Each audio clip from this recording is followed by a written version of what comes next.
Well, hello there. It's Tuesday evening. Welcome to another edition of Giants Collective. Appreciate you tuning into the show. Fall is in the air. Leaves are changing colors. Seasons are changing. And one thing that is not changing is the New York Giants. So we appreciate you being here. Big shout out to Sleeper, of course, for sponsoring this portion of the show. Make sure you want to get some tickets. They should be discounted here really quick, but you can get an even bigger discount by entering the promo code Giants Collective 10 to get 10% off of your tickets at SeatGeek. Also want to give a big shout out. Check us out on Apple, Spotify, Amazon, and iHeartRadio for the podcast. Check us out on TikTok and Instagram. And appreciate you guys and girls being here. As always, hit the thumbs up. It helps us out. We're 5,640 subscribers, so the channel continues to grow. We appreciate your support. And as always, joined by Adriana down there, Anthony over there, Chris down there. We're doing something different tonight. We're doing something different. Oh, wow. We're going to go around the panel. We're going to talk about what we liked about Sunday's game. Something freaking different. There was stuff to like. So Something different. We'll get into what happened at the end of the game. But let's start with the good stuff for a change. Because they did do some good things. Adriana, what did you take? What did they do good? What did you see that you liked from the Giants on Sunday? For once, it was nice to be like, oh my God, we scored a touchdown. More than one. What a treat. This is the obvious answer, but Malik Neighbors, he's so electric and he's so fun to watch. And that touchdown in overtime, the connection between him and Russ, I was just like, oh my God, this is like, or was it the one right before overtime? I'm like, yeah. This is so great. And then when they lost, I was like, I can't watch his post game because this poor kid is going to be demanding a trade before we know it because we suck so badly and we're ruining him. No, positive to start, positive. He's getting 1,500 yards and he's winning the Triple Crown. And this is just the beginning. He's so fun to watch. I love the electricity between him and Russ. I think they're great. And I also love Scat. One of the things that I said I wanted to see from week 1 to week 2 was more Scat. And I'm so happy we got it. And then the last thing, I fucking love Brian Burns, man. He is just he is like the Malik Neighbors on the defense. He is so fun to watch. He's all over the field. That one play where he came zooming out of nowhere and tackled, I think it was Javonte Williams, down on the ground for a tackle for loss. I'm like, this guy is unbelievable. Another sack. He's got 3 sacks in 2 games. There's nothing not to love about him. 110% energy at all times. I love it. Anthony, give some positives you took out of Sunday's game.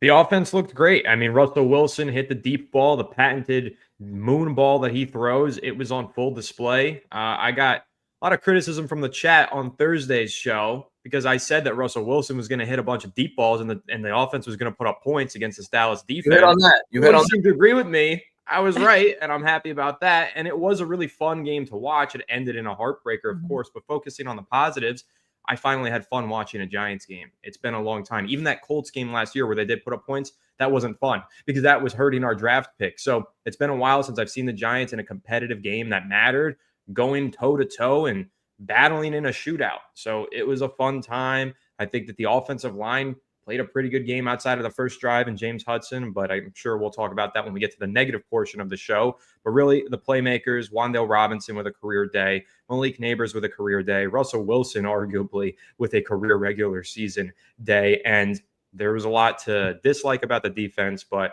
Adriana's right. Brian Burns is electric. He's so much fun to watch. And honestly, so is Kayvon Thibodeau now. He's looking really good to start the season. So there are definitely some standout pieces on both sides of the ball. But this week, it was all about the offense. I can't remember the last time the Giants were in a shootout, and I really wish that they came out on the right side of this game. But again, I think walking into week 3, it's a tough opponent with the Kansas City Chiefs, but wipe away the past. These are 2 0-2 teams battling for their seasons, and we've finally proved that we have an offense that's capable of going toe-to-toe with the big shot quarterbacks and the big shot offenses. So I don't necessarily feel as down on this team as a lot of people do. I'm pulling away as many positives as I can, and really happy that I saw a decent offensive showing.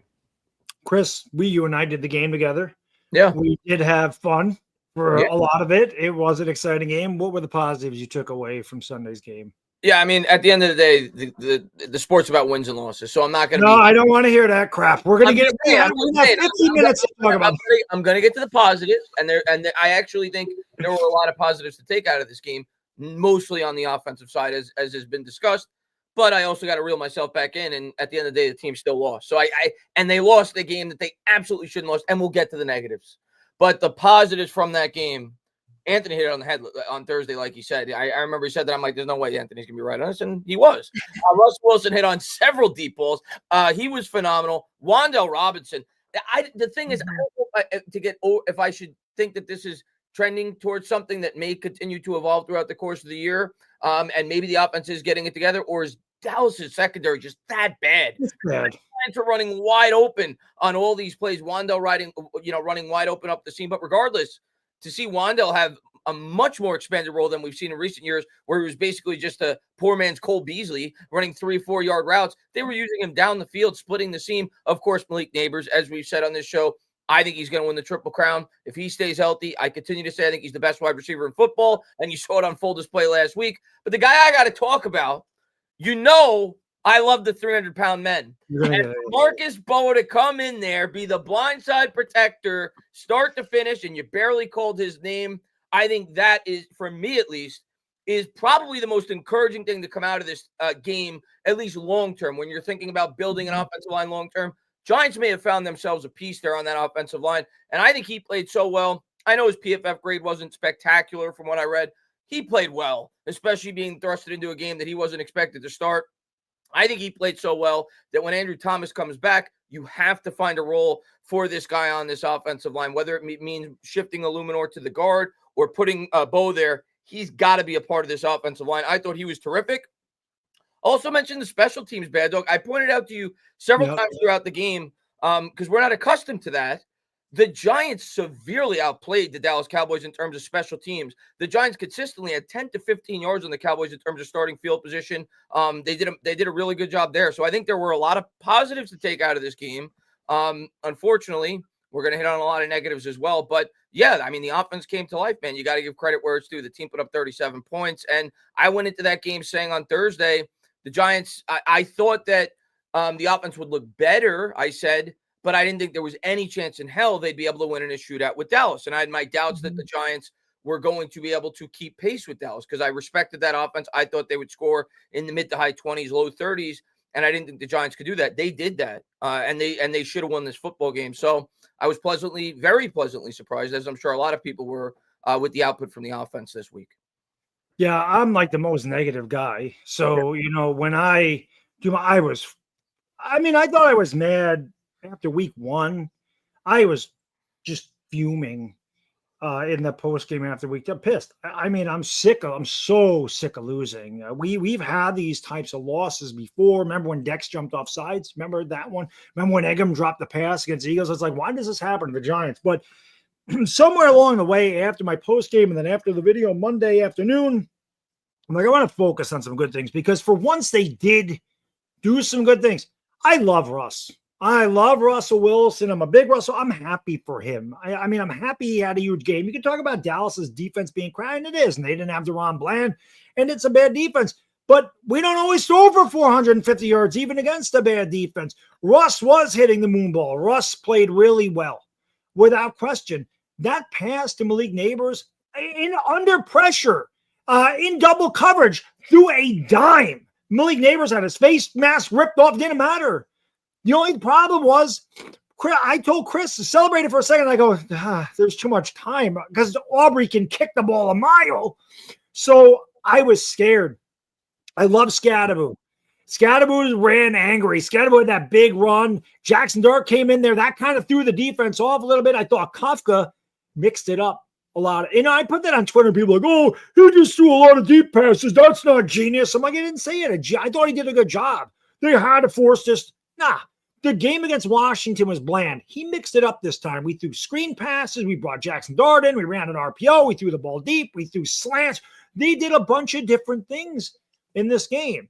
And Wandale, fantastic. Said he could be an X factor this year with all the attention paid to Malik Neighbors. And of course, Darius Slayton on the other side. To your point, Chris, this isn't a guy just running 3 and 4 yard posts and stick patterns anymore. They're using him in a variety of ways. And Russell Wilson has no problem throwing the ball deep down the field. Big shout out to the offensive line outside of James Hudson, which again, we'll get to the negative, and he's a big negative. After he left the game, you can't hit those deep bombs. You can't hit those moon balls if you're not protected. The line did a good job. Bo is fantastic. I don't give a shit what the PFF grade said. Russ was able to stand in the pocket and throw the ball deep a number of times, and he wasn't under duress. That's why those passes were accurate. So for once, I don't remember the last time I actually talked positively about this offense, and I don't remember the last time the Giants scored 37 points on offense. Game against Indianapolis, when they won in 2022, they scored 38, but Landon Collins had a pick 6. I don't remember the last time the Giants scored that many points. By the way, they should have had 40. Yes, Dable. We talked about it during the game. The 4th and 2, I thought this is in hindsight. Long before they snapped the ball, I thought they should have taken the 3. They do that, they win that football game, and they have 40. So the offense was spectacular.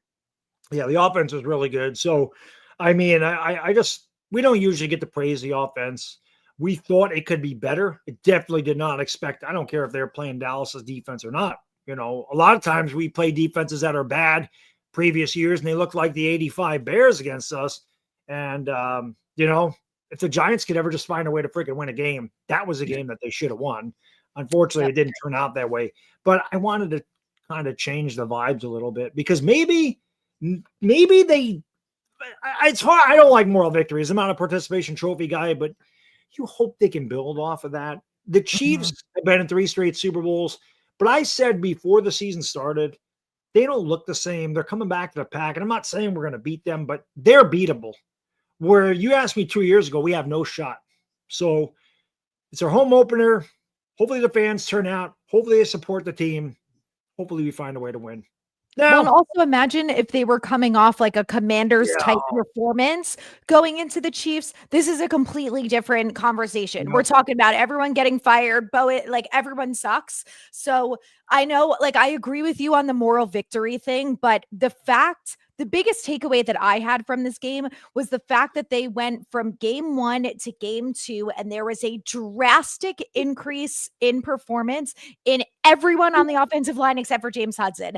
And everyone on the offense, I mean, the way that balls that were not caught week 1 were caught. Theo Johnson was better. Yep. The blocking was better. Chris Manhertz was more involved. Like, there's so much on the offensive side of the ball that was not done in week 1 that we'll never know the answer why week 1. They just cannot seem to get their shit together under Brian Dable. But instead of it taking until week 4, like it seems like it usually does, we saw a quick turnaround in week 2. So that's the thing that I'm kind of hanging my hat on and thinking, well, if they made that many changes in week 1 to week 2, I have to have some sort of hope or optimism that all is not lost for this offense, which is what I was thinking after week 1. So, you know, there's something positive there, I guess.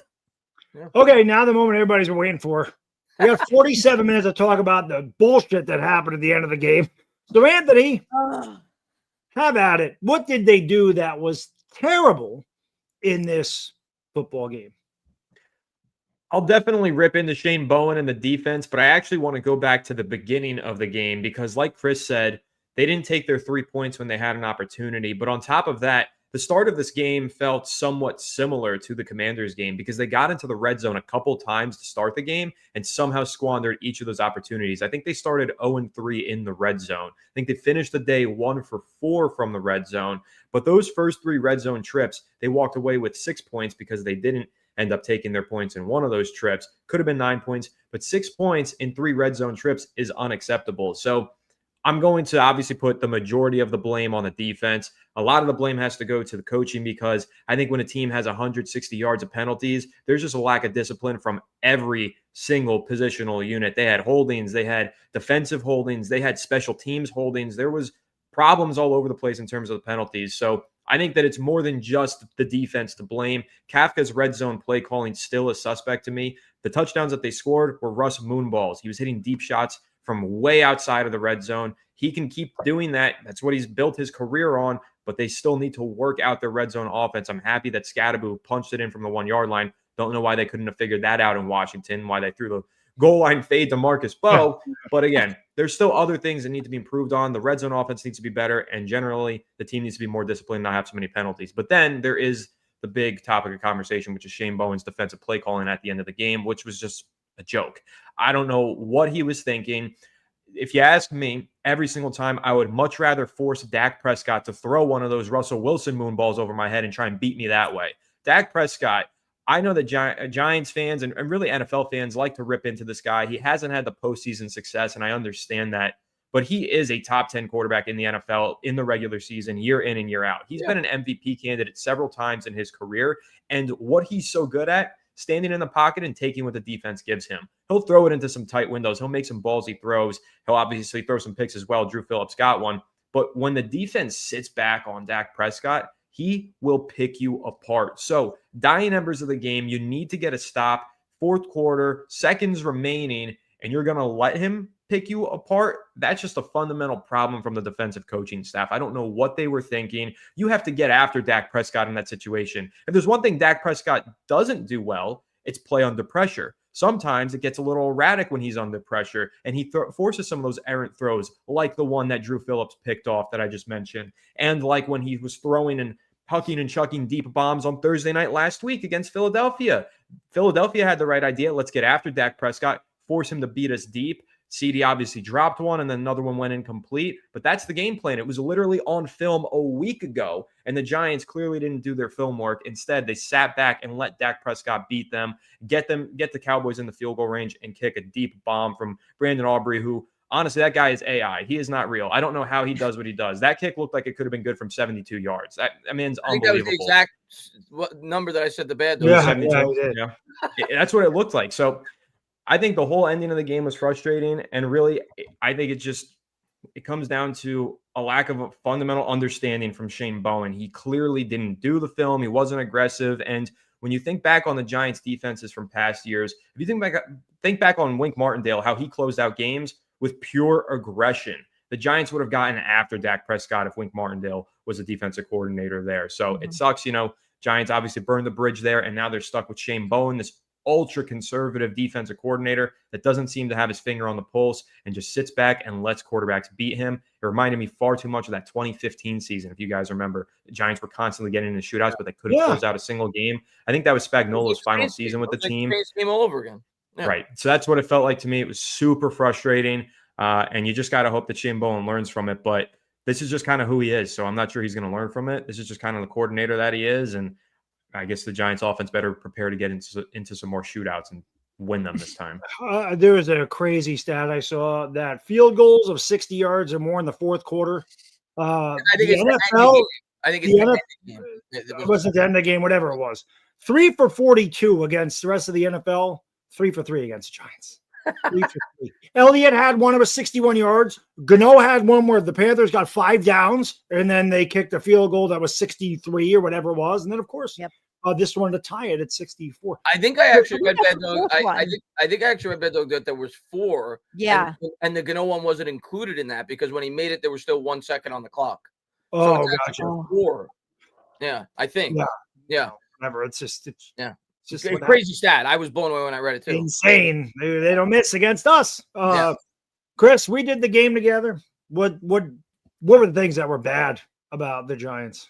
I mean, obviously, the majority of it is on the defensive side of the ball. You start with the penalties, especially on that first drive by James Hudson, where he either had 4 or 5 penalties. He had every penalty imaginable that you could come up with. He had a false start. He had like 2 unnecessary roughness penalties. He punched the guy in the head. It's the worst drive I've ever seen an offensive lineman have.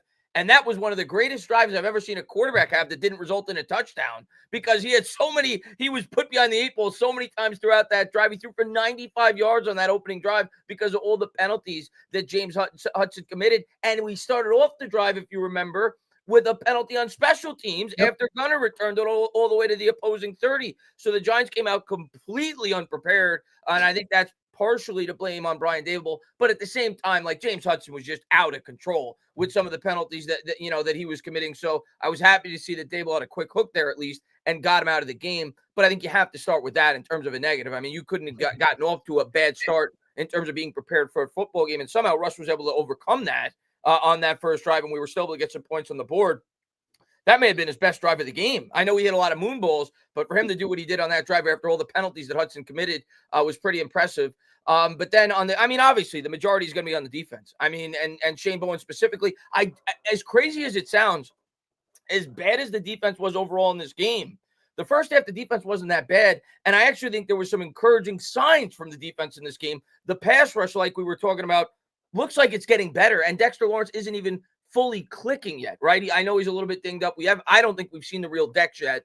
And you have to figure that Carter's only going to get better throughout the course of the year. Burns and Thibodeau look legit. They look like they've improved this year. So I think there's some encouraging signs from that pass rush that we're all assuming is going to be, the driving force of this defense this year. But at the end of the day, through 2 weeks, like I posted on Twitter, we're 32nd in overall yards against. We're 32nd in rushing yards against. We're 31st in red zone defense, which was supposed to be Bowen's calling card. And the defense was pathetic. And I put a lot of that on Bowen, especially on that last drive. As I just said, the strength of this defense is the pass rush. You have 19 seconds left, or 14 seconds left, I think it was, at the 35. When you play 20 yards off the line of scrimmage, they're like, okay, a 60-yarder for Aubrey is like a 45-yarder for Gano. You can't play the Cowboys like they have Graham Gano as their kicker. That's no knock on Gano. He's a damn good kicker, but he doesn't have the leg of Aubrey does. So if they can get it to midfield, they'll sign up for that. And for the Giants to play 20 yards off the line of scrimmage, you're not giving your pass rush a chance. You play man press, you give those pass rushers an extra second or two to get to the quarterback. When you're playing that far off the quarterback, like Anthony was saying, that's just going to sit back, play pitch and catch. It's easy. You don't even have time to get to him because the receivers are running free for 20 yards. They get to their spot in 2 seconds, and he's able to get the ball to midfield. So Bowen did an atrocious job on that last drive. And the defense as a whole, the secondary wasn't very good. A lot of bad penalties. So, yeah, of course, a ton of negatives. But I think the biggest negative is Bowen. And I guess I'm hoping it'll get better, and I do think it'll get better. I don't think the defense is going to be the worst defense in football this year. I just think there's too much talent in terms of the pass rush. But I'm at the point now, guys, where, yeah, I'm out on Bowen. I said it today, a couple days ago on Twitter. I'm a guy who preaches patience. I'm a guy who wants to give guys an opportunity. I don't expect the Giants to fire him 2 games into the season, but I'm out on Bowen. I don't think he's ever going to be a good defensive coordinator for this New York Giants football team. I don't see a changing of the guard like Steve Spagnuolo when he had 2 bad games his first time around with the New York Giants. We've seen 19 games now of Shane Bowen. We've only created 16 turnovers in 19 of those games. The defense has been piss poor. And unfortunately, I do think the defense will be better this year just because I think there's a lot more talent. I don't think he's going to get the most out of that talent because I don't think he's a very good defensive coordinator. Adriana, you've been waiting patiently. I know you rant pretty good, so go ahead. I'm with you on Shane Bowen. The sad thing is nothing is going to change. The thing that I can't understand about him is that he did this same shit last year with less talent, and fine. It obviously didn't work last year, but now you upgraded in so many different positions on the secondary. Why are you not adjusting the scheme for those players? And I know we've all talked about Wink and how Wink would be having a goddamn field day with this roster, but it's so frustrating to me because you look at guys like Thibodeau and Banks, who had some of their best years, and Bobby O, who were so good under Wink. And imagine with Brian Burns, Abdul Carter, and now help on this secondary between the safeties and the corners. It's like, I just don't get what he is thinking and what he is going after. And I think Carl Banks brought up a good point because I know we're all going after Bowen and he absolutely deserves it. Because if we're all sitting there on 2nd and 10 with 14 seconds left, and collectively we're all like, does he know who the kicker is, that he only has to go, he can make it from 70 yards? Then why are you not thinking the same thing, that we have to go after Dak Prescott here? They did it earlier in the game. They were able to put pressure on him, and it worked. This coaching staff and the need to just continually try the same shit over and over again that doesn't work and expect different results will drive me physically insane. And I don't know why it's not driving them insane, because it makes no sense. Same shit over and over. It's the same thing with Kafka in the red zone. All we heard about last week, Brian Dable has all these packages about Jackson Dart. You're 0 for how many at this point between 2 games in the red zone, and you don't think that maybe we should try Jackson Dart at this one play? Why don't we just try it and see what works? Because nothing else is working. And when it's 4th and 5 and you're in the red zone and you have a history of not scoring touchdowns in the red zone, why are you not taking the points there? And the thing that pisses me off about Dable too is when he was aggressive in 2022, it worked. And it's not always going to work. Okay. I get it. It's the same thing with Wink. He's going to live and die by the blitz, and it's not always going to work in his favor. And that's fine. But Shane Bowen out here live and dying by the zone, the soft zone play that so clearly doesn't work is insane. And it's the same thing with Dable in the offense. Why are you collectively all agreeing to play not to lose instead of to play to win?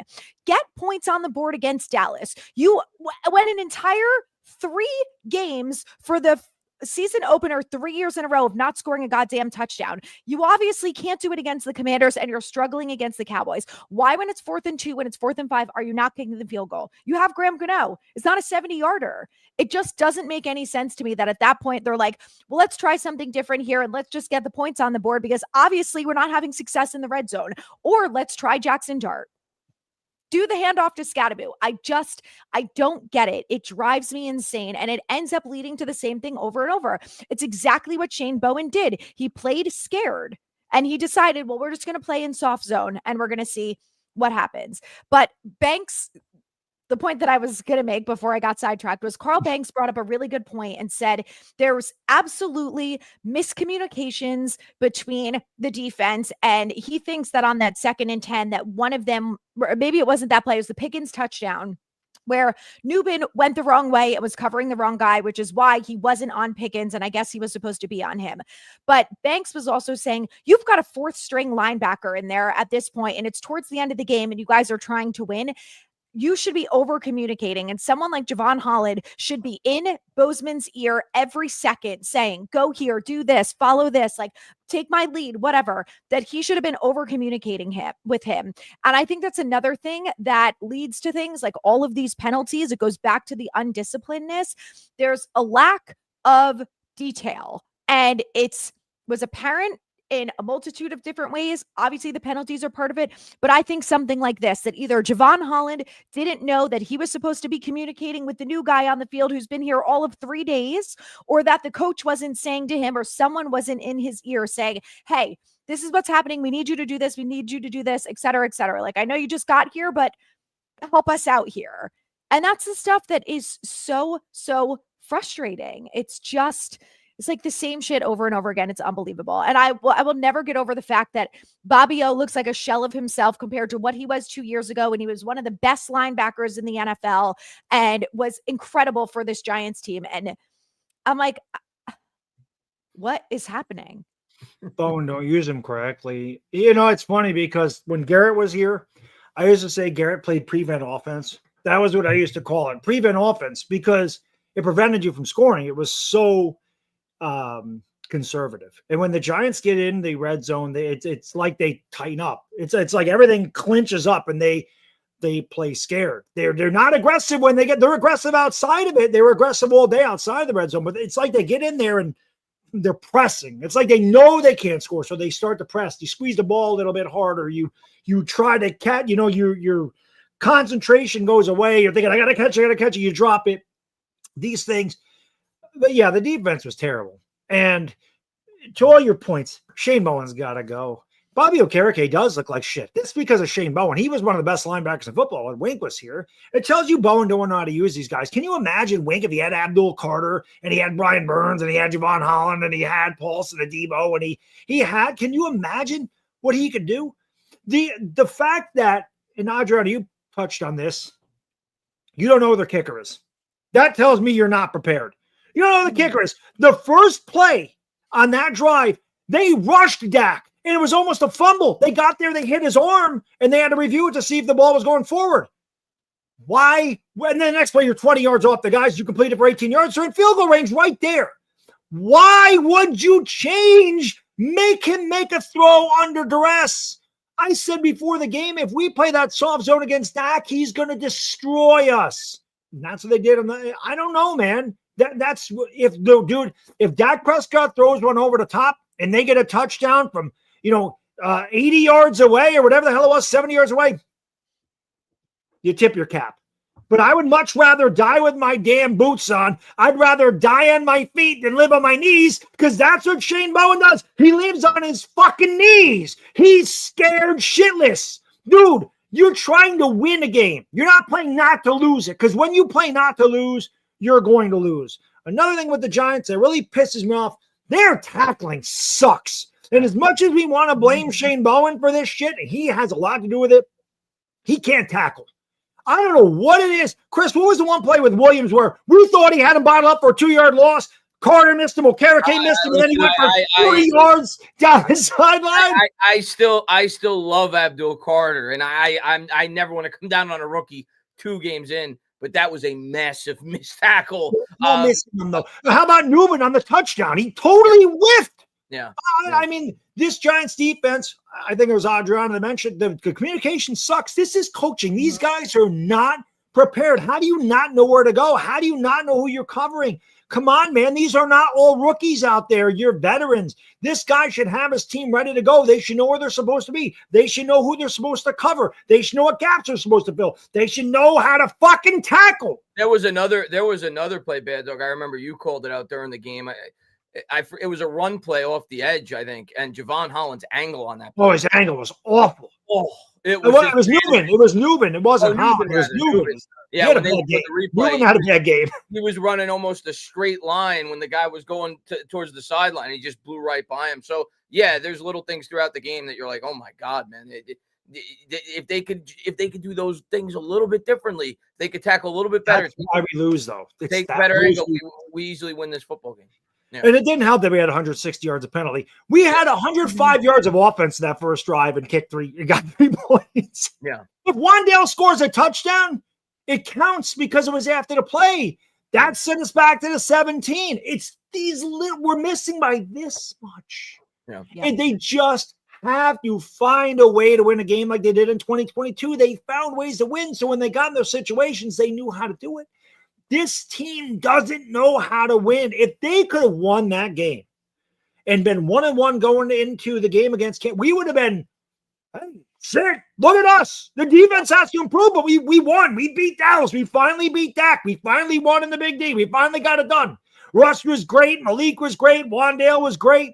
This was a great game. We're 1-1. 1-1 in the division. We're in second place if we win, but we don't. We find a way to lose. Shane Bowen has a lot to answer for. He is not the right guy for this defense. You need a guy that just says, go get the quarterback. Just go. Especially at the end of the game. I don't know what he was doing. I don't know what goes through his head when you have to know that Aubrey can kick, like you said, from 70 yards. That would have been good. So you can't let them just get to midfield like that. And that was that's the easiest pass you're ever going to have. It's not like there was 6 seconds and they had no timeouts. Then, then you play back. And you let him complete that pass. But that's not the situation. So he's bad at managing a game. He was bad at the time. He was bad. He's just, fuck him. That's where I am at that. And with that said, we want to give a big shout out to SeatGeek for sponsoring the channel. We're going to hear from SeatGeek, and we'll be back with your questions right after this.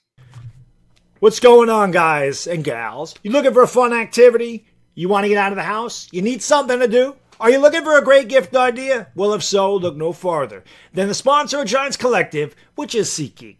With over 35 million downloads, SeatGeek is the #1 rated ticketing app. There's more than 70,000 events listed on SeatGeek, including concerts, sports, festivals, and more. Giants season is underway. And say you want to check out Jaden Daniels and the Washington Commanders at MetLife Stadium? Well, it's easy.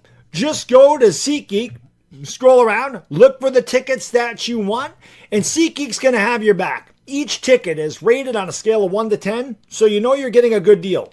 Look for the green dots. That's good.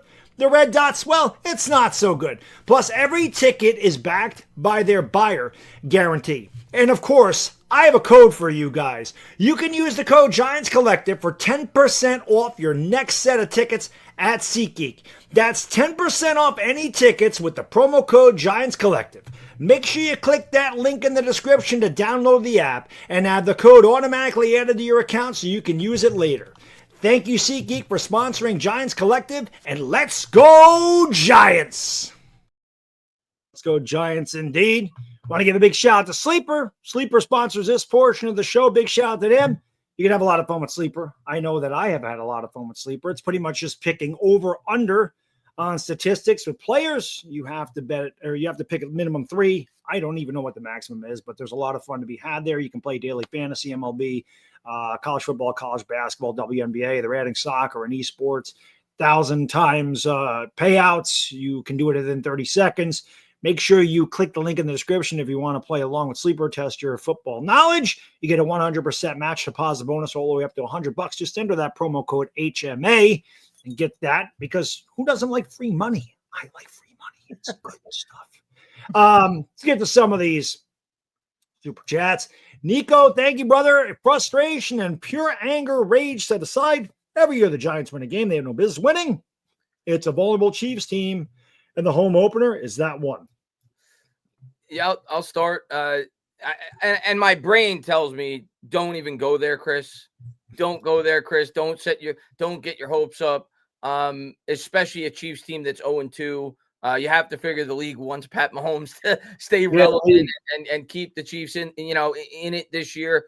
So I'm not picking the Giants to win this game. I wish I could, but I really do feel the Chiefs are vulnerable right now. Now, their defense is great. So don't expect the Giants to go out there and put up 37 points this week. That's not happening.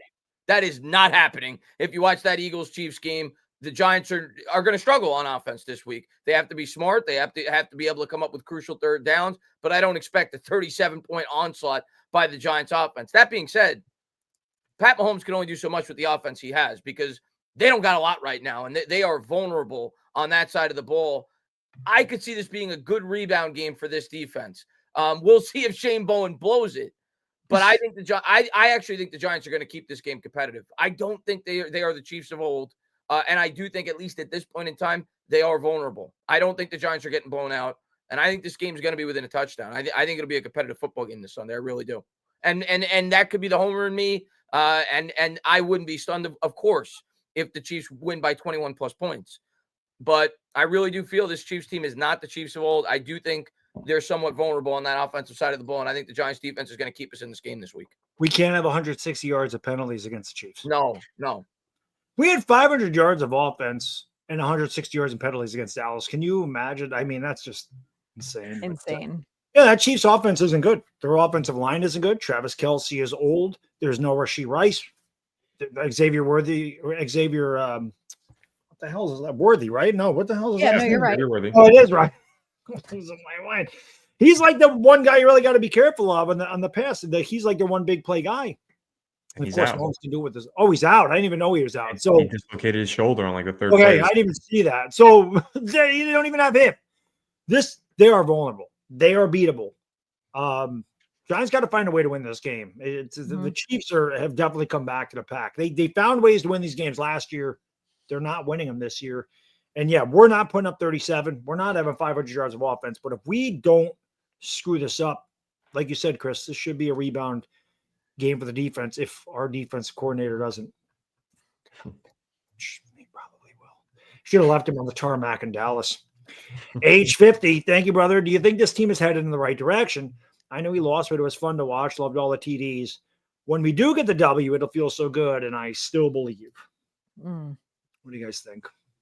I just wish I had more faith in the coaching staff. Like, it's nice to see a team that looks semi-functional, but there still were so many issues on Sunday, aside from the fact that they lost a game that in no way, shape, or form should they ever ended up losing.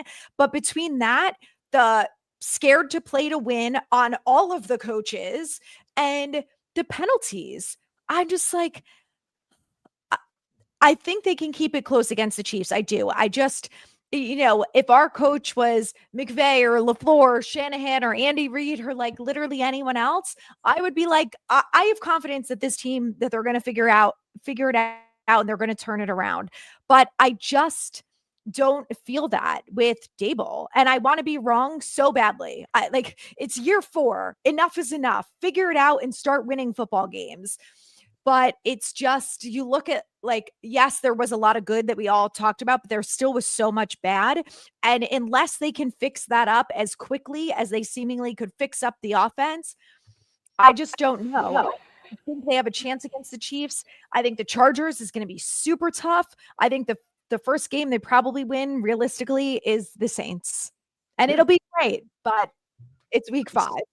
Saints don't look so bad either. I mean, they're 0-2, but they were competitive in both of those games. But no, I'm with you. I think when you look at the way that the Giants have performed the first 2 weeks, the troubling aspect is that they've really lost because of coaching in both of these games. They were in it, like I said, in week 1. I know not everybody agreed with me, but I thought that they held on and they had a chance, but the play calling on the offensive side of the ball was terrible. And then in week 2, it was the opposite. The play calling on the defensive side of the ball was terrible. So one way or another, the coaching staff keeps sabotaging these games. But I said this on Thursday's show, this team clearly has talent. There are good players on the field. I thought Russ was the least of their problems in week 1. I think he proved that was right in week 2. They have playmakers. They have Neighbors, and they have Wandale. And even Slayton had a big 52-yard catch down the sideline in week 2. And on the defensive side of the ball, I mean, I thought that the defensive line was idiot-proof. That was the term that I used to describe the pass rush going into the season. Clearly, Shane Bowen is a much bigger idiot than I ever thought he was capable of being, because the defensive line, not idiot-proof, so to speak. So there's talent, though, and it's hard to feel confident in the direction of this team and the future of this team, at least in the short term for this current season, knowing that the players are out there, they're talented, they're balling out, and somehow, some way, the coaching staff keeps sabotaging them from getting the win. We have a word when you're more than an idiot. It's called potato. And that's what Shane Bowen is. Potato level IQ. But I agree. We've got 2 great head coaches we're going against in Andy Reid and Jim Harbaugh. Yeah. Next 2 games. And Brian Dable is going to be outcoached. So you better hope somehow you out-talent these guys, because that's really the only way you're going to win. Yeah, I agree. I agree. As confident, I know I see a lot of people in the chat say you think we're going to stop Pat Mahomes. Chiefs offense is not good. Then it has nothing to do with Pat Mahomes. Line's not good. Their offensive line is bad, and Travis Kelce does not look near the player that he once was. They're without Xavier Worthy. He's getting married, man. He ain't worried about football. I do think our defensive line is going to win that battle on Sunday, and I do think we're going to get a good amount of pressure on Pat Mahomes. But I also think their defensive line is going to manhandle our offensive line. And like you said, Andy Reid, not even in comparison to Brian Dable. And the same goes for Jim Harbaugh. And that's where they have the big advantage over the Giants is the coach going into these games. This game will be like 1916 one way or the other. This will be an ugly defensive battle. This will be the type of game that I like. Although the game Sunday was fun, but I like them ugly. I like that type of game. Yeah. And as shitty as that was that we lost that game, and I know it's the Chiefs, and I guess I just feel like we can somehow find a way to win if the coaching staff doesn't fuck it up. That's a big if. Yeah. NP51, thank you, brother. The start of the season felt like Christmas morning, and Santa Claus shat under my tree instead of leaving me toys. Burns, Neighbors, Wandale, team MVPs. And Russ. You got to throw Russ in there. He threw for 450 yards. I know Russ leads. Who would have thought Russ and Daniel Jones would be the 2 highest passing yardage quarterbacks in the first 2 weeks? Did you guys see the tweet from Dan Duggan? He retweeted that and said, clearly the Giants know how to scout quarterback talent. I was laughing my ass off. I was like, this is one of the greatest tweets I've ever seen. Oh, I got to tell you, look at some, Daniel Jones played really well. Look at some of Gettleman's picks. And you can't Barkley, Jones, McKinney, Dex. You can't say week 1. Thomas when he's healthy. Week 1 with Daniel Jones, you could have said, "Oh, it's just the Dolphins."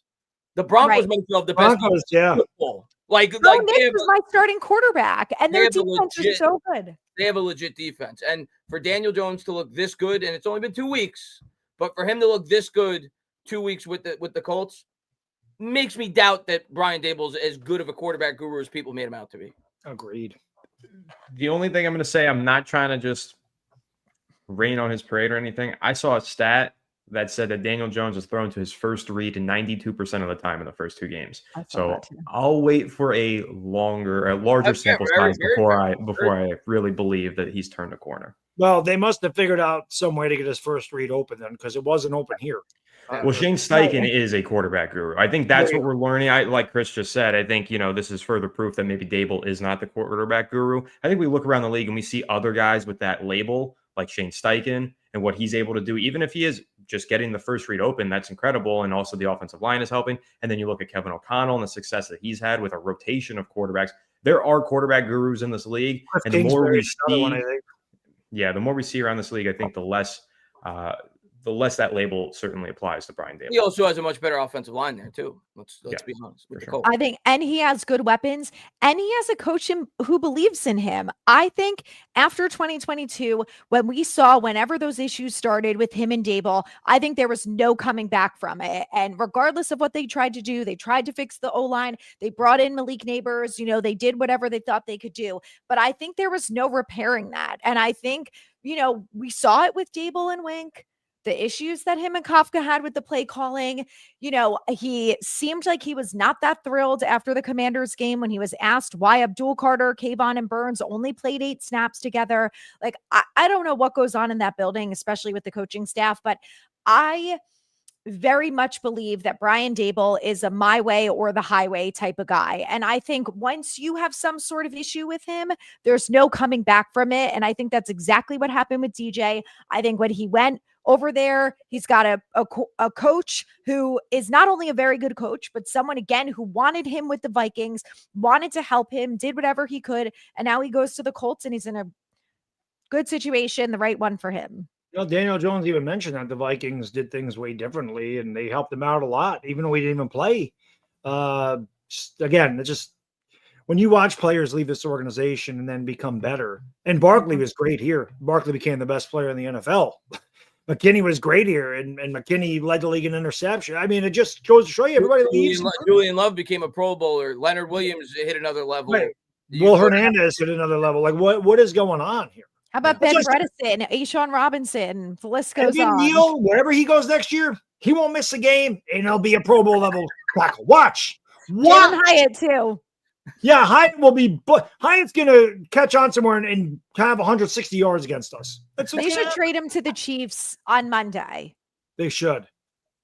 I saw someone just mention this in the chat saying, I wish the Giants were on in-season Hard Knocks. They actually are. They're going to be on the in-season Hard Knocks. It's going to be the whole NFC East. And now hearing everybody talk about this coaching staff, Dable's way or the highway and everything, that should give us some pretty good insight, because it's not going to be the front office personnel Hard Knocks like we got a couple years ago. It's going to be with the coaching staff and with the players. And I think we'll get a pretty good barometer of where the vibe has been throughout the season once that actually does air, since they're probably already filming that now, and then it's going to. Can't wait to see the Hudson interaction. Oh yeah, that'll be fun. But yeah, I think we'll get some good insight into Brian Dable's style behind the scenes that we maybe didn't see in the first edition of Hard Knocks. So I'm pretty curious about that. Good point. Henry, man, thank you, brother. I'm going to the game Sunday. If we lose, I'm jumping off MetLife. Just kidding. But I feel upset. I don't know why. Delusional. Listen, man. You feeling upset? I'm with you. I feel like the Giants can win this game. It's not delusional, maybe a little bit. It's called fandom.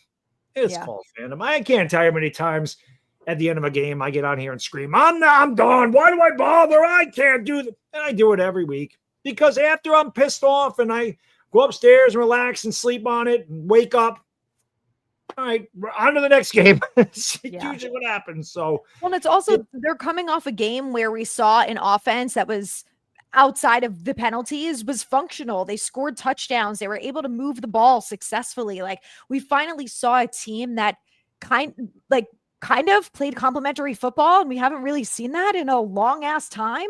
It's been at least a year probably since the last time we won a football game. So, outside of that Colts game.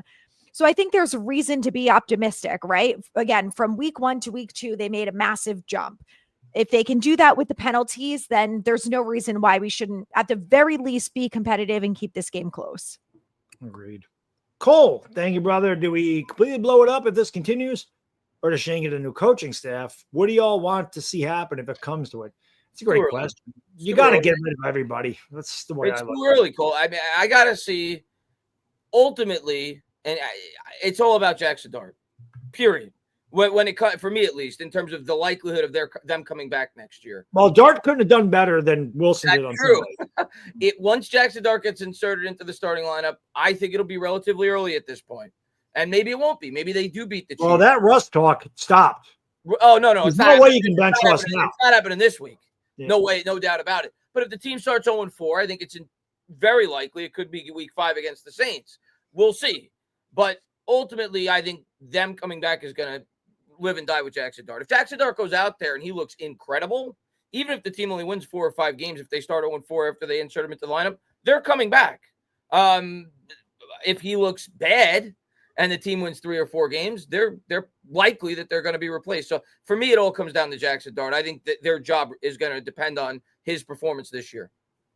I thought that, but there's a part of me now that thinks that if this season if they don't win a lot of games, like 5 or less, and regardless of, let's say Russ plays well and they're still not winning, the defense is the problem. They bring in Jackson Dart and he looks okay, not great, not bad. I think Mara is going to want to keep Shane because he doesn't want to blow it all up again. But I think that he could also say, well, he had 4 years here to build up this roster, and the roster is better. This is a talented football team.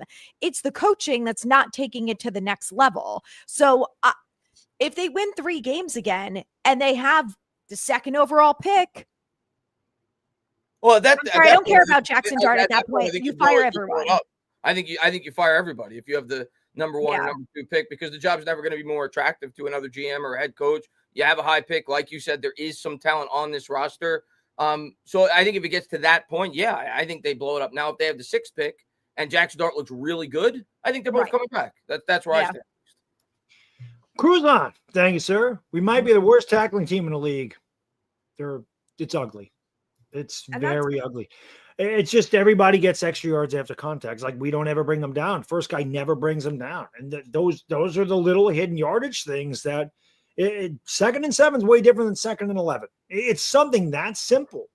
You got him tagged for 1 year loss and he squirts forward and gets 3 extra yards, 4 extra yards.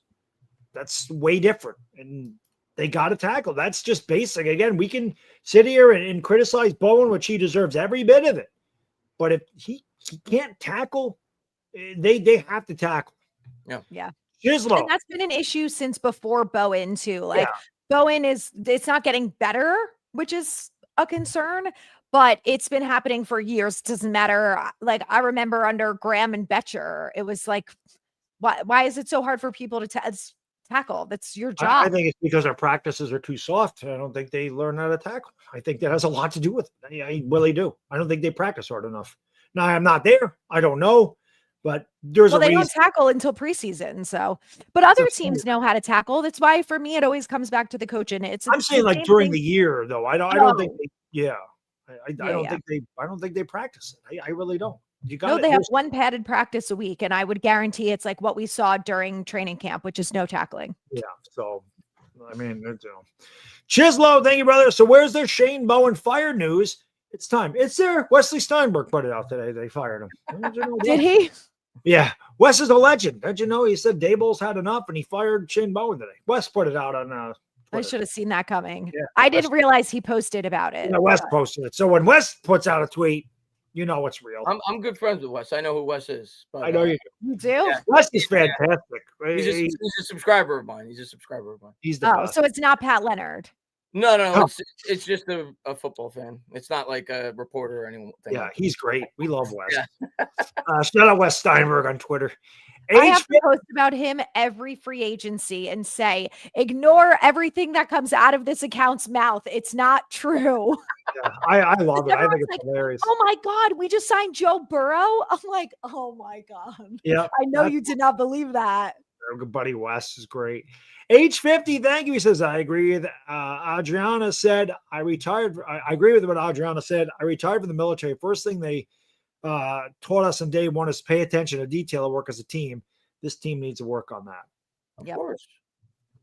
They call it a game of inches for a reason. Well, that kind of links itself with attention to detail. And when you're giving away free yardage the way that the Giants do, name me. There's not many games you're going to be able to point out over the history of the Giants where they had over 150 yards in penalties and they won the football game. So of course, even really good teams can't overcome that. We're not a really good team, so we definitely can't shoot ourselves in the foot over and over and over and over again. I will give Daboll credit that he said, get this guy out of the game. I mean, he don't usually do that, but you saw him right away. Just after that second on this, out. And we know. And Chris, you know, I said that guy can't be in there. I even tweeted that. I'm like, there's no way this guy can be in there after that first drive, and he wasn't. So at least he had the balls to do that. So maybe he's taking a step in the right direction. I don't know, but I can see in Daboll's press conferences, man, that dude knows he's He's hanging on by a thread. You can see it on his face. He looks like he wants to cry. You guys think he could have a Joe Judge breakdown? Remember Joe Judge always gave the stereotypical, and then he just broke down like. I think if I keep riding Dable, I can get him to crack like I did Joe Judge. When Joe Judge said, "Wait, no, oh, you know what else I heard? I don't know if you heard this during the game. I don't know if you heard it, but Moose Johnston said this is just one of them balls where he's like, oh, Malik's down there somewhere. I heard it. I heard him say that when he threw the interception." And then I said my video, I go, oh, they took that from me. And someone goes, you didn't make that up. I've been saying that all off season. Fuck it, leaked down there. So that was a fuck it. I'm throwing it down there. We saw a couple of those. Yep. Well, that was certainly an F. It leaks down there somewhere. But he did say that, which he said that word except for the fuck. So far he's had 2 F. It leaks down there somewhere. Yeah, he did that in against Washington too. Great catch. But I just thought it was funny that he said this is one. Malik's down there somewhere. I just thought that was funny because we say that on this show all the time. Sean, thank you, brother. We need run blocking. Facts. From left to right, Thomas Neal, GVR, J.E. Bo. Neal's PFF run blocking last season was second best in the Giants, and Thomas. Wow, I didn't realize that. Yeah. Evan Neal sucks. I'm sorry. If he gets an opportunity, I hope he comes in there and he proves me wrong, Sean. Evan Neal's trash. I saw him get to play guard in that last preseason game. He was awful. And maybe he will get an opportunity to look great. And I hope he is. I'm rooting. He will on another team. I told you he'll be a Pro Bowler wherever the hell he goes next. He'll go to Minnesota. He'll go to Indianapolis and protect Daniel Jones. That'll happen. Watch it happen. Neighbors will end up there, and all the Giants will end up in Indianapolis, and they'll win a Super Bowl. It's just crazy to me, though. I think I saw Alex posted today on Twitter. Actually, Anthony, we spent the 7th overall pick on Evan Neal, and he looks awful. And we spent a 5th round pick on Marcus Bowe, and he steps in first game, and you feel like, oh, this guy could be a starting right tackle for this team for the next 10 years. It's just crazy how it worked out. He might look better than Evan Neal ever has, and he's a 5th round rookie. So like the performance that he had on Sunday might be better single game performance than Evan Neal has ever turned in his career. I think you're right. Also probably same with JMS. Yeah. He played good. Let's hope they grow on that, man. Again, Dallas is not. That's why I'm get tested. We're going to get tested Sunday. That's why I'm scared to get too excited off this performance for both the offensive line and the passing game, because that Dallas defense was bad. They were bad. It looked like a Tennessee Volunteers football game. Like they were just running. Like when you used to see Jalen Hyatt running up the seam, nobody around him for 10 yards. Like, that's not normal. You're not going to see that most. You just hope they can grow on it and get some confidence. Yeah. Speaking of Jalen Hyatt, he can't even see the field. Apparently, the Giants coaching staff doesn't trust him. They hate him. He hasn't taken a single snap yet this season. What's the point of rostering him? I don't get it. We had other receivers in the preseason who were working their asses off and contribute on special teams, made plays, and then Jalen Hyatt dropped those 3 passes, but still gets a roster spot, and they don't even trust him to put him on the field. Trade him, cut him, get rid of him. What's the point? He's just wasting space. And I honestly think the same of Evan Neal. You've got these 2 guys that you refuse to cut ties with because you don't want to admit defeat on your draft picks. Admit defeat, cut your losses, right. Put some valuable players, some guys who can contribute on this roster, and stop wasting space with these 2 failed draft picks. I just don't get it. Exactly. I don't get it either because you are, like I said, put Turbo Miller on the team, but put somebody else in there. Put Washington. Amir Smith-Marset. Like, I think so frustrating to me is you have talent on this practice squad. Like Anthony said, these players have been here through the summer. They were here a year ago. They can play on special teams, unlike Jalen Hyatt, supposedly. So it's the thing that's annoying to me is that they basically have admitted defeat because Evan Neal's inactive and Jalen Hyatt doesn't get a single snap in 2 games. So just cut the cord. Just make it official then. We all know, everyone who's paid this much attention to Giants football, the public is aware that you are not invested anymore in Evan Neal and Jalen Hyatt. So save yourself. You already look ridiculous at this point, wasting roster spots on them. Give them to people who can contribute. It's so asinine. I don't know why they do it either because it is just waste. You're not even playing them. So put somebody in there that you're going to play. I don't understand it at all. James, thank you, brother. Do you think having Daboll is preventing good coaches from coming here? Wink situation is ugly. You're talking about coordinators? Put that question back up. I just want to be able to read it again. Oh, I don't know. There it is. Do you think having Daboll is preventing good coaches from coming here? The Wink situation was ugly. They tried to get several defensive coordinators. They were rejected by a couple of them. They had to settle for Shane Bowen. I definitely think what happened between Dable and Wink had an effect. And it's not only Dable and Wink. Dable is still working with Kafka, but we all know that their relationship has not been sunshines and rainbows. They've had some issues in the past. And Kafka has tried to leave the team on several occasions, obviously going for a head coaching job, but he wanted to take the Seattle job as a lateral move over to Seattle to be their offensive coordinator, but the Giants blocked it, which is kind of confusing considering the amount of beef that Dable and Kafka had in the past. But hopefully it is patched up. It looks like it is now, but I don't think coaches get along well with him. I think he's got a temperament problem, and I think that he's too abrasive, and I think it does definitely deter coordinators from joining the staff. And I think the thing with Wink, which, when it happened, of course, I'm going to side on with the head coach because Dable had a really good year his first year. They went to the playoffs. So I'm like, all right, screw Wink. Let's get a new defensive coordinator that can work with Dable. But I think because of that altercation, yes, like you said, Anthony, I think it's less attractive for other coaches to want to come here. And I think that at least partially played into the decision to keep Shane Bowen this year because Dable and Shane probably said, well, if we fire another defensive coordinator after 1 year, who the hell is going to want to come here after the altercation you had with Wink? Then you fire Bowen after 1 year. So I think that at least played a factor in why Shane Bowen is still here, actually, because of how bad him and Wink got along the first go round. Yeah, Dable's got issues. Dean, thank you, brother. This team frustrates the hell out of me. These coaches just don't put the players in the best situations to succeed. That's why they leave and thrive. I couldn't agree more. Yep. Yeah, I think there's a lot to it, Dean. I think there's a lot, right? I think part of it is certainly the coaching. Part of it is the evaluation, not putting players in the best situation. And if we're being honest, and it's not just the Giants, I think it's New York sports in general. There's a lot of players that don't thrive in New York. It's just the truth. Some players can't handle the heat, and some players perform better elsewhere. They don't want to be here. Some players raise their game. You could point to several different scenarios. New York's not for everybody. Nope. True. It's a tough market. The fan base is tough. The media is tough. Yeah, but win and they love you to death. I mean, you.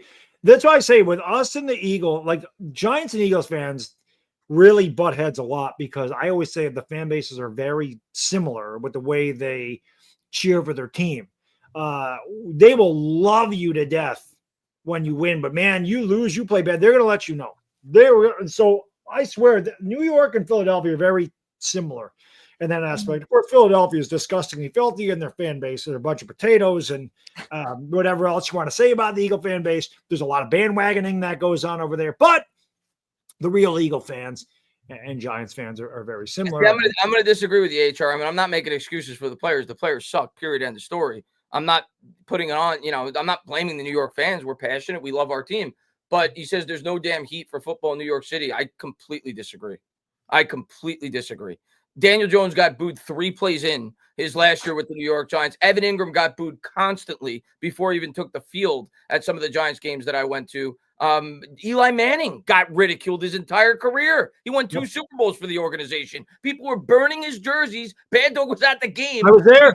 The year he won a Super Bowl, his first Super Bowl for the New York Giants in 2007. People were bashing him after he won 2 Super Bowls 2 years removed from 2012. So I completely disagree. I think there's a lot of heat when it, not just the Giants. I think New York sports in general, being a Yankee. Look at Ewing. Look at Patrick Ewing. How much did he get ridden? Never won a championship. Yeah, but he gave blood for the Knicks. Yeah, even Lawrence Tynes said that. He said back when he played in Kansas City, which I'm sure Kansas City is a little different now, but he said back then I walk into the locker room, there's 3 media people, and I come to New York and there's a podium and there's 15 of them all screaming at me. He's like, it's not even close to the same anywhere else. It's a different animal here. Yeah. Jam, thank you so much. He says Russ Cook versus the Chiefs before. Hopefully Bengals reach out to the Giants for Russ. They might. I'm going to be honest with you, and I don't know how realistic that is because the Bengals may feel like they could get by with Browning until Burrow's back this year. But 3 months. That's the first thing that popped in my head when I heard that Burrow's going to be out till like Christmas. I'm like, that's a team that's trying to compete for a Super Bowl. Could they possibly want to trade for Russell Wilson week 4, week 5 to try to be that guy that could play the position until Burrow's back? I'd love Russ to go there and win a Super Bowl if they traded him. Maybe they'll trade Evan Neal. Yeah. They need help on the O-line. Yeah. I do. I'm a big Russell Wilson fan. He's always been one of my favorite guys. So watching him, I was so watching that reaction because I don't remember seeing it on television because I'm cheering. Chris and I are going crazy. But seeing it on Twitter, that we just watching his teammates like pick him up, and I'm just like, that was such a really nice moment. For a brief moment, it felt like we were going to win. But as soon as I stopped, you can ask Chris, I said, I think there's too much time. This guy can kick the ball a mile. I'm scared they're not going to do it. 25 seconds and 3 timeouts. Yeah. We all knew. Thanks, Shane Bowen. Thanks, Shane.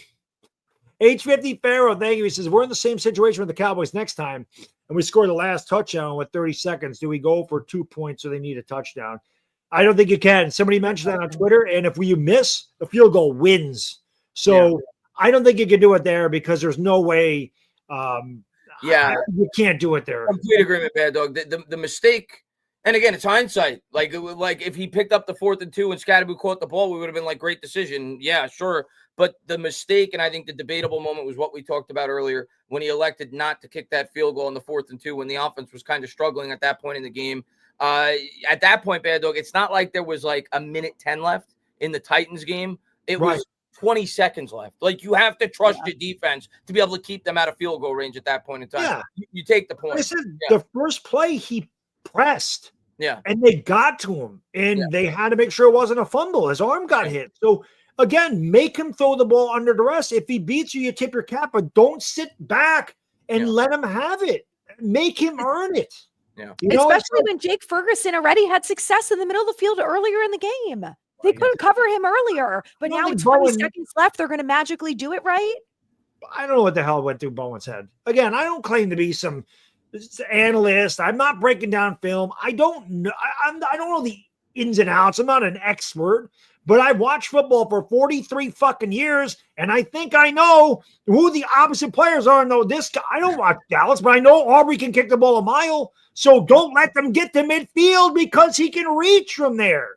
Yeah. Play to win. Hello? You played to win the game. Who said that? Not Shane Bowen, obviously. Dean, thank you again. And there we go. To our point. We should have never had to go to overtime. Bowen blows. I completely agree, Dean. I said it on Twitter. I couldn't believe that Giants fans were attacking Russell Wilson after that game when I think he fumbled the ball and then he threw a pick. That game should have never been in overtime. Agreed. Just won that game, plus the defense lost it. You take Russell off the team, we lose by you take Russell off the team this past week. It's similar to the 40-0 loss a couple of years ago. So the fans to ridicule him because of the overtime, but we don't even sniff overtime if it's not for Russell Wilson. Right. They do Russ is yards. Russ is a 36-year-old who is on his 85th snap of the game, and people want to give him a hard time for that. I mean, he was gassed. The defense needed to make the stop. You can't blame Russ. Right. Yeah. Russell Wilson won that game for the Giants. Dane Bowen and the defense lost it. There's no way to blame Russ on this. Yeah. And my whole thing was too, like, outside of that, they never should have made it to overtime. If one thing goes differently, if they kick a field goal on one of those red zone trips, if James Hudson doesn't get the second unnecessary roughness penalty, if there's not a DPI, if literally one of those penalties doesn't happen, if they get a field goal after they make a tackle, the interception, like any one thing could have went differently and the game wouldn't have ended in overtime. There are a million opportunities. This is the issue with the Giants, is this is what it always comes down to. They shoot themselves in the foot. They missed opportunities is why they don't win games. Because after every game is lost outside of that Dallas Cowboys 40-0 game, you could look back and say there's probably 1 or 2, maybe 3 plays that if they go differently, it ends in a win. And that 2023 season, there were 3 games. They would have won 9 games that year if one play goes differently in each of those games. That's it. And they always do it every goddamn time. Yep. Except this time it was 100 different things that went wrong. 2022 though, it was the reverse. Yep. We got that extra play. And that's why we made the playoffs. Chris and Bad Dog's intern, we always say it. This is the best intern because they usually work for free, but this guy actually pays us because he's the man. We appreciate it, brother. I just want someone to riddle me why we carry guys we don't trust to even use as backups. Neil and Hyatt have the same amount of action as all of us. Take the L and move on. Trade them. Why hold on? It's the same reason why it's an ego thing. It's an ego thing. 100%. And it's an optics thing. It's why they won't fire Shane Bowen. It's why they didn't fire Shane Bowen at the end of this year, because it looks bad on the Giants and on Brian Daboll if they cut their 7th overall draft pick. But I guess it looks better if he's just not dressed on the sideline. I don't know how that works. The optics of losing every week sucks. Cut your freaking guys. That should be the most important thing. Like, I can't understand why winning is not the most important thing, and the optics and all the other bullshit should be unimportant. Like, I was like, if this game went like the Commanders game, I was like, there's going to be planes flying over MetLife. And now I think there still will be a plane. It will just say fire Bowen instead of firing everyone. But I'm like, we're going to have planes flying over MetLife this year, and you're worried about cutting Evan Neal? You got bigger problems. Let's start a GoFundMe so we can fly that banner. Fire Shane Bowen. Start. I don't know what one of those things costs. It can't be cheap. So let's start a GoFundMe. You guys think there's going to be a banner? What's that?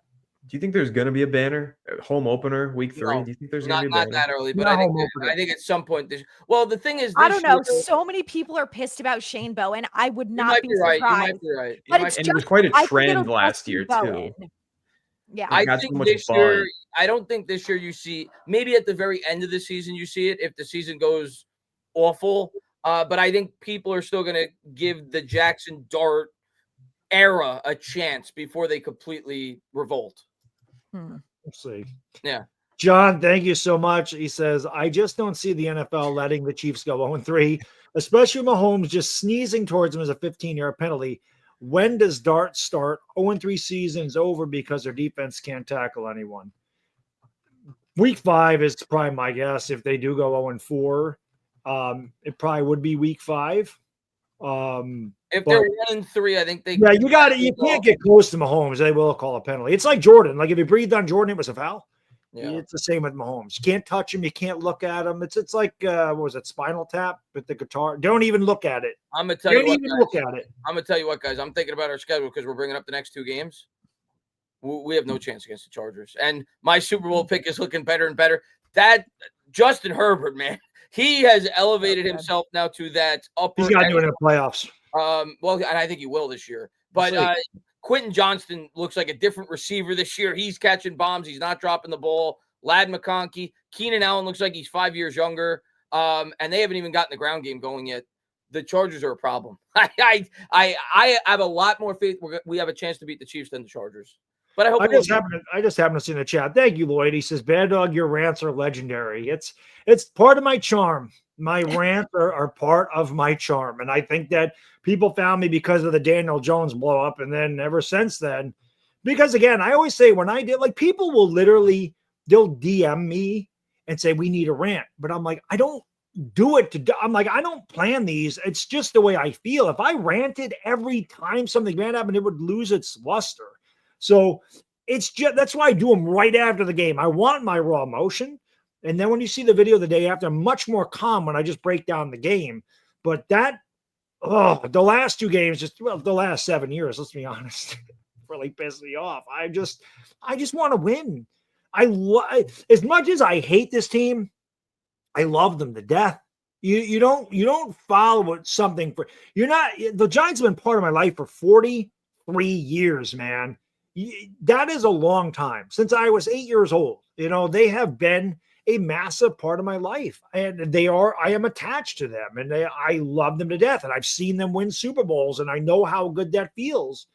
I want that feeling again. And I I feel bad for the young generation that has never seen winning football because it's really good. And I think that the younger fan base deserves it. And I think the fan base that sticks with this team year in and year out after we have been so bad for so long, they deserve it. We deserve it. The people that stay around, the people that go to these games, the people that don't give up hope, the people that still follow them, even though they let us down week after week, month after month, year after year, they owe it to us. And I remember when Chris and I talked to Carl Banks, and I told him it because people were like, Baddog, don't fanboy too much. So I didn't until the end. I just wanted to tell him thank you because I remember 86. My dad grew up in the 60s and 70s. God rest his soul. They were terrible. And I told Carl, that meant a lot to my father. And he said, I remember George Martin saying that because George Martin had been there through a lot of bad times, and he said, this is for those fans that show up every week and have seen a lot of bad football. We owe it to them to bring home a championship. I want that for the younger fan base. I believe they deserve it. So, and for the players, I mean, I look at Dexter Lawrence, and Malik Neighbors has been here for a year and a half, but I look at Dexter Lawrence and Darius Slayton and even someone like Brian Burns, who I know hasn't been here that long, but he has solidified himself as a captain on this team, as one of the best players on this team. He's a leader. He's a good football player. He does everything right. And I watched that game and the way it ended, and my heart broke for guys like that, because Dexter Lawrence is thinking, we carried this team last year. The defense has been the best part of this football team since I've been here. And the offense finally gets it together. They finally won. So we're going to beat Dak Prescott and the Cowboys for the first time since I've been a New York Giant, since the first time in 14 matchups, 7 years, this shit has been going on. We're finally going to beat him, and they can't do it. And you look at Malik Neighbors, who did everything, 167 yards and 2 touchdowns. And I'm like, this kid is going to get so sick of losing so fast.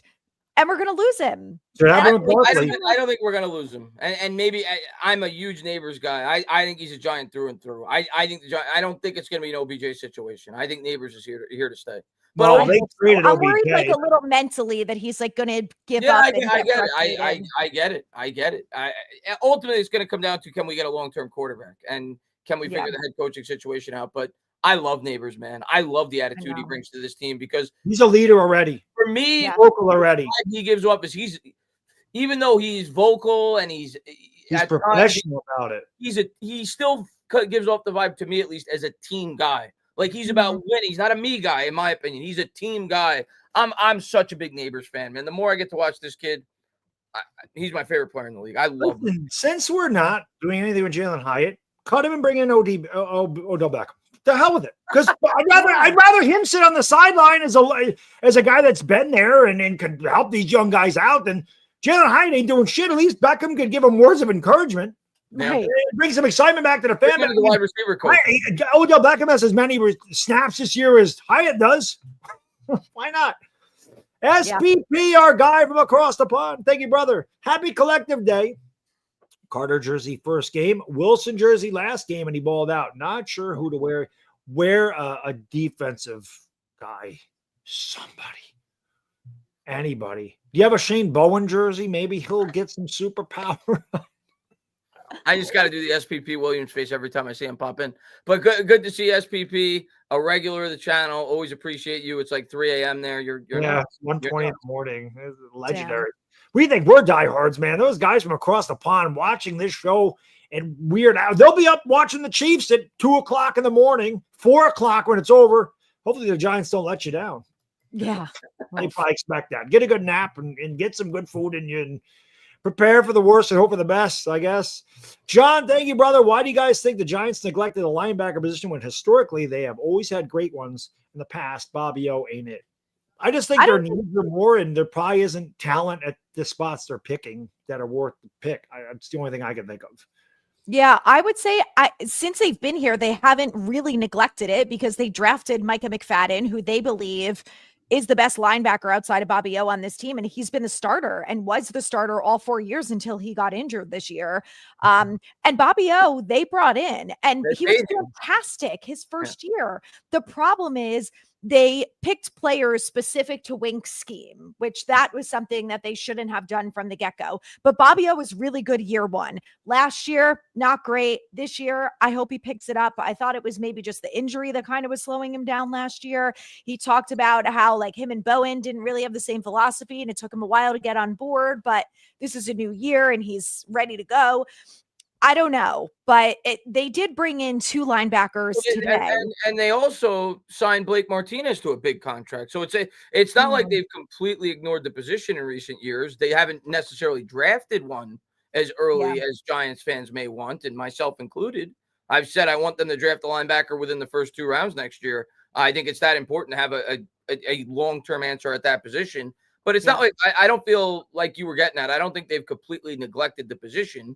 They've spent big bucks in free agency at the position, and Martinez was much like Bobby O. The first year he was here was great, and then he kind of tailed off due to injuries. And thus far. It's kind of been similar with Okereke, and that's usually what happens in free agency. You usually don't get the most out of the contract as the contract wears along. Yeah, unfortunately.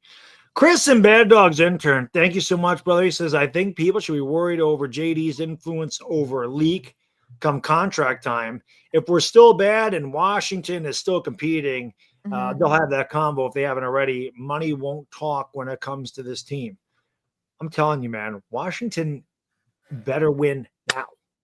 They have old players, and when Jaden Daniels is ready for that contract, he's going to get $60 million a year.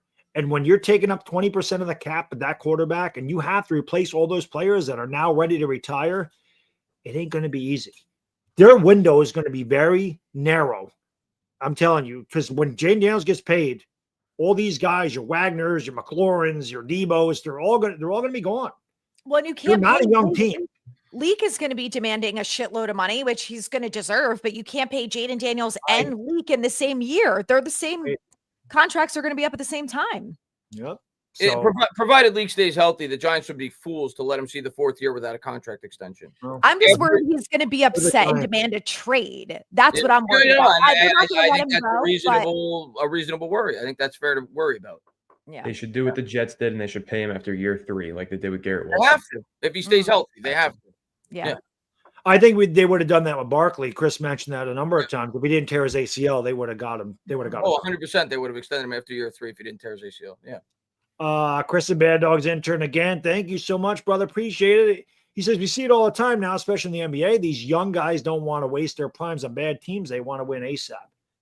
It's understandable, especially in football. Your shelf life isn't as long as it is in the other I agree with what he's saying, and I think it's a reasonable worry, especially with what's happened with players in the past. I think the difference with football as opposed to basketball, football is a sport where the shelf life is much shorter than any other sport, right? You're worried about injuries, and the advantage you have as a team that drafts a guy like Malik Neighbors is you could do exactly what we just said. The Giants have 5 years of control over him, period. Like, they could extend him on the 5th-year option, and they have the ability to say after 3 years, Leak, we're going to make you the richest paid player at your position in the NFL for the next 5 years. No other team could even negotiate with him for at least 2 years after that if the Giants exercise the 5th-year option. So factoring in injuries are a big part of the sport. It's very hard when you come at a player like the Giants did to Dexter Lawrence after 3 years, like they did to Andrew Thomas after 3 years, and offer them groundbreaking money. If the Giants do that to Neighbors, he's signing the deal, and he's going to stay with the New York Giants, provided he stays healthy. If he doesn't stay healthy, then you could see a Saquon Barkley situation where they can't put that trust in him long term. So he's got to stay healthy the next couple of years. But if he does, outside of a fear of what Adriana just said, if he demands a trade, I think the Giants will extend him after 3 years. He's so good, man. Yeah. He's so good. Henry, thank you, brother. He says, I'd rather get kicked in the nuts than see this defense. I'll tell you what, getting kicked in the nuts probably hurt less than what happened to the Giants getting their heart ripped out in Dallas. Dak is probably thinking, what is he eating for dinner with that much time? Fire Shane, please. It's just a terrible sequence. I don't know what Shane Bowen was thinking. I really don't. I don't know what he's been thinking. Again, we've had 16 turnovers in 19 Shane Bowen games. When we won those 3 games at Tommy DeVito, 13 turnovers in 3 games. 19 games have 16 turnovers. Crazy. Insane. Yeah. Insane, because he's not aggressive. When you're aggressive, yes, you're going to get beat now and again, but you're also going to force you're going to force turnovers. And we don't force them because the defense just lays back, and quarterback has time. It's much easier to survey the field. And if you don't have somebody, throw it away. But if you're pressing them and making them make a quick throw under duress, hitting them, sacking them from behind, whatever, you can knock the ball out. There's a bunch of things that can happen, but we don't do it. Socrates, or Socrates as that is, but Socrates, the only thing that prevents this defense, the only thing the prevent defense does is prevent you from winning. Yep. It's absolute facts. True that. There's a time and place for it. That was not the time or the place. No, like I said, if they needed a touchdown, Yeah. that's the time and place. Field goal with that kid, no. If that's who's the kicker before? If that was like Aldrich Rosas, then yes, you can play that deep, but not with Aubrey. Yeah. Bird 67, thank you. He says Aaron Pierce. I think he means Antonio Pierce, maybe. Yeah, I think he meant Antonio Pierce. I don't know. I'll think about it in the offseason. Right now, Dable's the head coach. We're only 2 games in. I know that's a popular name amongst Giant fans. Former player. They see what the Jets do with Aaron Glenn. It would be a cool hire. Let's wait till the offseason. Let's see how the season plays out. Captain, thank you so much. So Dable is not a quarterback guru. Apparently, he's fired from practically everybody that hired. He's practically fired. He was. I don't know what he's trying to say. I think he means apparently he fired practically everybody that hired him his time in Buffalo. Was all Allen, and I think we're seeing this over the course. Well, Josh Allen has a lot to do with it because he's a freak of nature, and he's even better since Dable's gone. I think that Chris was kind of right, and you guys have also mentioned it. I think he's tough to get along with. I think that's a big problem. And when you bang heads with your coaches, it's not a good look for the player. The players see this shit. It's not a good look. You know what I mean? It's just not. At the end of the day, with the quarterback guru thing with Brian Dable, we're going to find out. He got Jackson Dart. We're going to find out. He's going to have at least a half year, if not 10 games with him. We'll see. We'll see. We'll find out. So we're going to Jackson Dart ain't going to fix this defense, though. No, he's not. But if the quarterback looks good, yeah, maybe he helps his reputation. He ain't doing better than Russ did. That's not going to happen. No, he's not. No, he's not. It's not going to have a game like that. No, he's not going to play that Dallas defense. Jackson Dart could not have done anything more than Russ did to win that. No.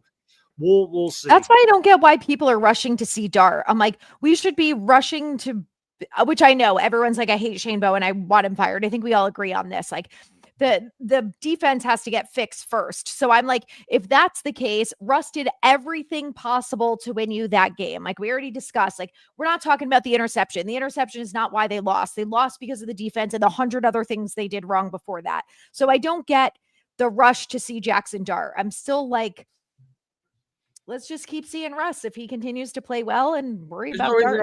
I agree with that. I mean, yeah, I've said that all along. I agree with you. no reason to rush it. Joshy Washy. Thank you, brother. Did you guys see Malik Neighbors at the end of SNS? I don't know what that means. What's SNS? I don't know. I'm not sure either. I thought you guys knew. I'm old. I don't know all the acronyms. I'm assuming it had something to do with like the end of the game. So that's why I said no. But yeah, I don't know specifically what he means by SNS. Yeah. I'm sure he was pissed Again, off. I'm old. I thought maybe Anthony could help the old guy out with that one because you know the acronyms better than I do. It took me forever to know what is it. IYKYK. I didn't know what the hell that meant. Somebody had to tell me. Now I do. I'm old, man. I'm not a boomer though, Borna. Gen X. No boy watching. Just want to put that out there. Bird, thank you. He says Adriana's out ranting Bad Dog. I like it. I like this team. I could rant for days. It's good. I like to have people that rant. It's good. It's cathartic. It's healthy. Yes. I'm gonna dispute Draco Bourne's comment. He says Chris is a Dable fanboy. I think Brian Dable sucks. I think he's a complete fraud, if I'm being honest. I am the furthest thing from a Brian Dable fanboy at this point in time, but I'm going to give him his opportunity with the quarterback that he drafted. After all, that's why he got the job to begin with. He was known as a quarterback guy. But right now, I think Brian Dable's trash. I don't think he's a good head coach at all, and I'm strong. Actually, what's funny is I was one of the few Giants fans who wanted to fire Dable going into last offseason. I was in favor of keeping Shane and firing Brian Dable. I'm the furthest thing from Brian Dable fanboy. I'm not a believer in Brian Dable. You might get your wish. I hope he proves me wrong. Rich, thank you, brother. He says the Bone doesn't fix the stubborn ways this week. He should be fired. And eminent fired at home, eminent domained, and he had to explain to his kids why they are homeless. I don't know what that is. I'm having a hard time. My brain's not working.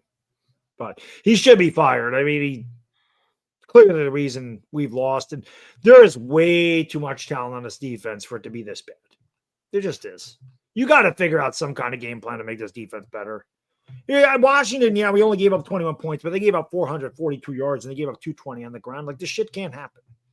Yeah. Especially when there's talent. It's not like he's working with a bunch of guys off the street. Like, there is a lot of talent between the defensive line. I know, Dexter Lawrence isn't 100% himself, and the guys next to him are no Dexter Lawrence, but still, you've got 3 really good edge rushers. You've got, Bobby O, who was a good linebacker, and you've got some corners and safeties. Like Cordell Flott played a hell of a game on Sunday. That was his best game that he's ever played as a Giant. So he's improving well.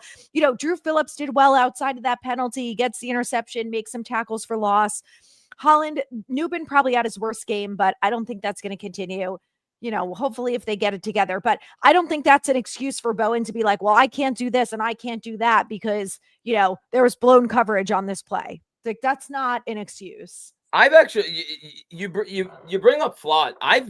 Even the first game, Anthony, when we were watching the game, and yes, he had one atrocious drive, as you pointed out, while we were watching the game together. There were bits and pieces in that game where Cordell Flott was making some big time plays. I've been impressed with Flott so far. I was a guy that was very pro Banks to start the year. I think Flott's done a relatively good job for the New York Giants early on this season. I agree. Don, thank you, brother. Does Wan'Dale get extended? The way he's playing, for sure. But Giants fans better prepare for him to get $13 million per season, and they better not complain about it if he does, because he's definitely earning it with this season that he's having right now. Yeah.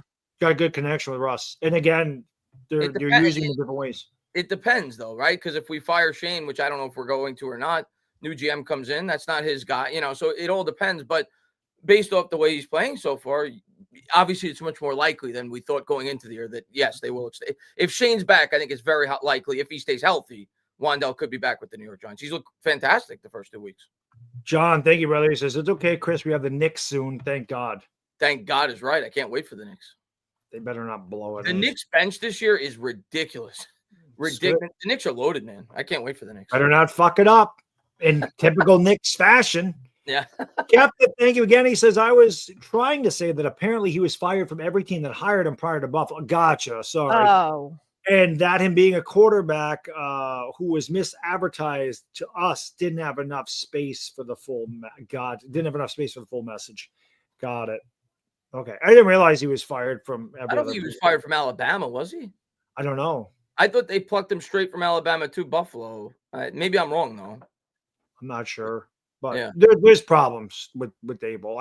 I forgot who said it on the panel, but it's a my way or the highway. And that shit don't work. That shit don't work. Not with other adults. Like, I'm a dad.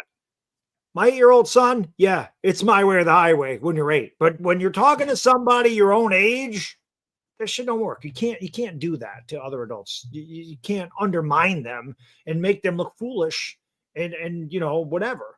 That don't work anymore. Bill Parcells was able to do that shit, but he had a guy just as tough as Bill Belichick that didn't take any shit back. So they worked well together. They banged heads all the damn time, but it worked. There was a different era. Can't do that anymore. Yep. It'll work. Chris and Mad Dog's intern, thank you. If you could make one trade that was 100% guaranteed outside of the quarterback, who would you want? I'm taking Fred Warner. Fuck you both. I want to get everybody's take on this because I think this is a great question. I'm a huge Fred Warner fan. He might be my favorite non-Giant in the league. Every time I watch the 49ers, I can't take my eyes off Fred Warner. But even that being said, he wouldn't be my first pick just because the inside linebacker position is as underrated as I do think that position is by many. It's not the level of a dominant edge, a dominant tackle. If it was me, I think the edges are because I do believe in Abdul Carter. So I as much as I love a guy like a Myles Garrett or a Parsons, I think we're pretty strong there. So if we're talking just Giant specific, it would be for me. It might be Joe Alt, a young second, third tackle that whenever I watch him play, my jaw drops at how good he looks.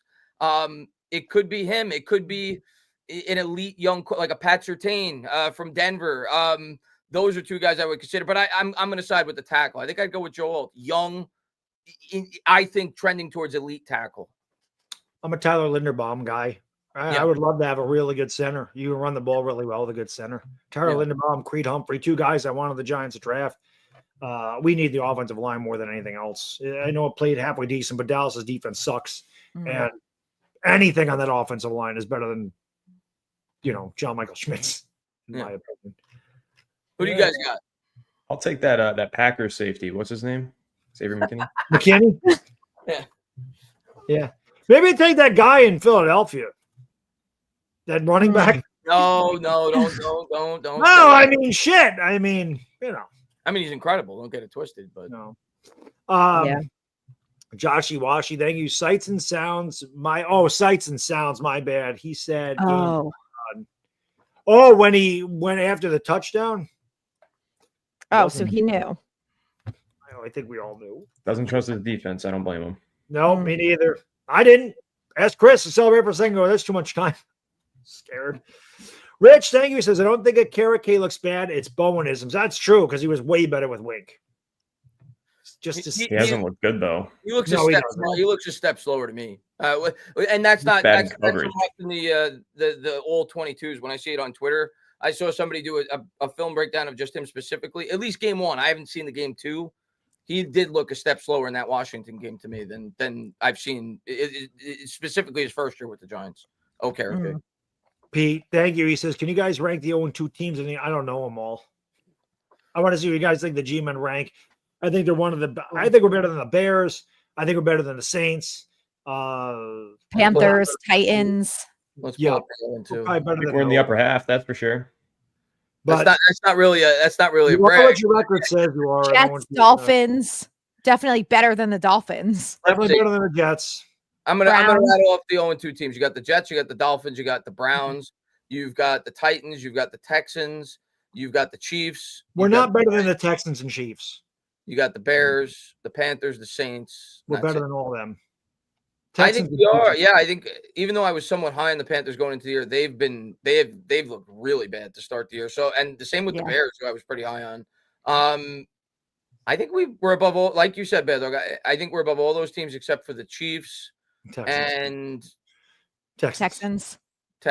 Even though, because I still think Stroud's a good quarterback. Texans are pretty bad. I don't know. Yeah, they don't look very good either. I think we're on. I would say definitively just the Chiefs out of those teams. I wish we were 1-1, and then we wouldn't have to have this discussion. Yeah.